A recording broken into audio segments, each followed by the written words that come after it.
Let's see now question number 4. The performance of a student in first term and second term is given. Draw a double bar graph choosing appropriate scale and answer the following. So here we are given subjects English, Hindi, Math, Science and Social Science, and marks in first term and second term are given here. So we have to represent this data on a double bar graph. So let's see this double bar graph.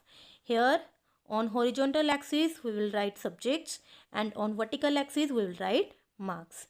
Then we will choose a scale. So here, because marks are 67, 70, 72, so I have chosen here scale 1 unit is equal to 10 marks. Okay, 1 unit is equal to 10 marks will be the scale.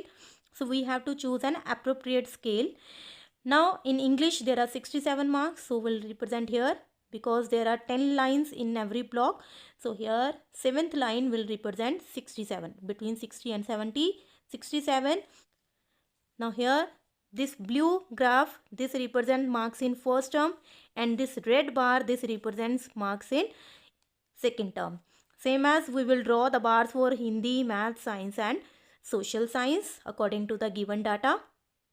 And also we'll write a key. So here blue box, blue bar will represent first term marks, and red colored bar that represents second term marks. Now we have to answer the given parts. So here first part is, in which subject has the child improved his performance the most?